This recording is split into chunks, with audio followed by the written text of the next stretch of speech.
அன்றைக்கு யூதர்கள் இருந்த அந்த காலகட்டங்கள்ல ஆலயம் எப்படி மாறி போச்சு அப்படின்னா, சந்தை, நம்ம சந்தைக்கு போறோம்ல, எதுக்கு போற சந்தைக்கு? காய்கறி வாங்க போறோம்.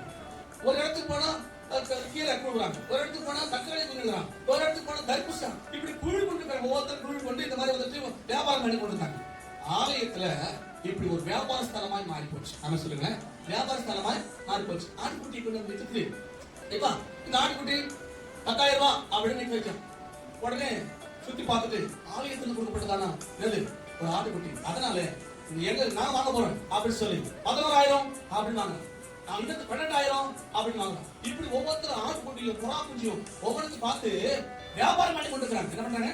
வியாபாரம். ஆலயத்தை வந்து இந்த மாதிரி உட்காந்து அவன் வசனத்தை கேட்கல, வசனத்தை கேட்கல, வார்த்தை கேட்கல, ஆராதிக்கல.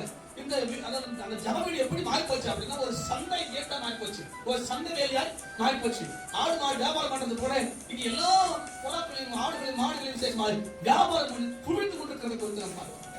அன்றைக்கு ஏசாயா தீர்க்கதரிசனம் உரைக்கப்பட்ட வார்த்தை, என் வீடு சகல ஜனங்களுக்கு என்ன வீடு மாறணும்? ஜெபிக்கிற வீடாக, ஆராதிக்கிற வீடாக, துதிக்கிற வீடாக, வசனத்தை பேசுகிற வீடாக மாறப்படும் சொல்லி எழுதப்பட்டிருக்கிறது. வாசிக்க இல்லையா? உங்களுக்கு ஞாபகம் இல்லையா? நீங்க வந்து ஆலயத்தில் வந்து இப்படி வசனத்தை வாசிக்கிறதுக்கு ஞாபகம் இல்லையா? என் வீட்டை கல்லறை அடிக்க சொல்லி கோபத்தினால எல்லாத்தையும் கீழே தள்ளி அடிக்கிறது சொல்லுங்க. ஆமா, வாரங்கள் எடுத்து அடிக்கிறது வர அந்த பரிசுத்த ஆலயத்தை விசேஷமாக பரிசுத்தப்படுத்தும்படியாகத்தான் இயேசுவானவர் அன்றைக்கு அந்த ஆலயத்துக்குள்ளே போனார். மாம்சமா போய் மாம்சத்தில் செயல்பட்டுக் கொண்டிருந்த அந்த மாம்சத்தின் கிரிகளை அழிச்சு அவர்களை துரத்தி அவர் அந்த இடத்துல விசேஷமாக அந்த ஆலயத்தை பரிசுத்தப்படுத்தி, இந்த வீடு, இந்த ஆலயம் தேவனுடைய ஆலயம், இது எப்போது ஜெபிக்கிற ஆலயமாய், தேவனை தேடுகிற ஆலயமாய், பிரசனத்தை உணர்கிற வார்த்தை கேட்கிற ஜனவீடாக மாறப்படும் என்று சொல்லி அகற்றி செயல்பட்டார் ஆண்டவர். ஆக சொல்லுங்களேன், அங்க நிர்வகிப்பட முடியல. இவ்வளவு பேசப்பட்டாரு, எல்லாம் தொட்டுட்டாங்க. இன்னைக்கு தொட்டு அடுத்த வாரம் வந்துட்டான். யாரு? புறாவிக்கிறவன் எல்லாம் வந்துட்டான். இவர் பார்த்து இந்த வாரம் தொழில் போனாரு, அடுத்த வாரம் சிறுவு போயிட்டாரு. அந்த ஆலயத்தை மீண்டும் தீர்த்துப்படுத்த தொடங்கிட்டார்கள். அதுக்கத்தான் இயேசுவானவர் இப்படிப்பட்டதான மனுஷர்கள் இந்த கட்டடங்களை தீர்த்துப்படுத்த இருக்காங்க.